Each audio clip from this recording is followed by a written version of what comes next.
বৃহস্পতিবার পটুয়াখালীর মির্জাগঞ্জ উপজেলার যুবদল কর্মী সোহাগ মৃধা কালো মানিক খ্যাত একটি ষাঁড় বিএনপি চেয়ারপারসন বেগম খালেদা জিয়াকে উপহার দিতে নিয়ে আসেন ঢাকায়।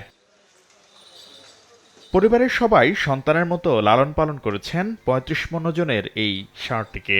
গত বছর ষাঁড়টির দর উঠেছিল ১০ লাখ টাকা, কিন্তু বিক্রি করেননি সোহাগ মৃধা।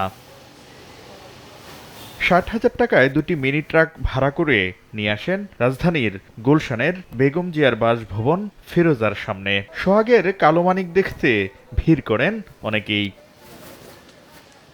তৃণমূলের কর্মীর এই ভালোবাসার খবর পেয়ে দলীয় প্রধান বেগম জিয়া নিজেই ডেকে নেন সোহাগকে, করেন আপ্যায়ন, দেন উপহারও।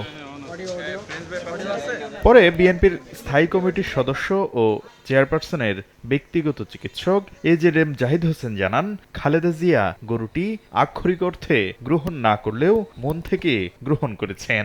সোহাগকে তিনি নির্দেশ দিয়েছেন এলাকায় ফিরে গিয়ে নেতাকর্মীদের সঙ্গে নিয়ে কোরবানির ঈদ উদযাপন করতে।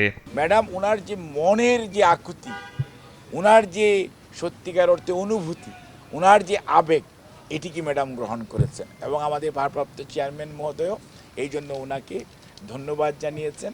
এবং সেই জন্যই আমরা মনে করি যে একজন কর্মীর তার নেত্রীর প্রতি, তার নেতার প্রতি যে কতটুকু আনুগত্য, কতটুকু ভালোবাসা, এইটাকে আমরা অত্যন্ত শ্রদ্ধার সঙ্গে বাংলাদেশ জাতীয়তাবাদী দল এটাকে স্মরণ করে। বেগম জিয়ার সাক্ষাৎ পেয়ে খুশি সোহাগ মৃধা, আপ্যায়ন ও উপহারের জন্য জানান কৃতজ্ঞতা।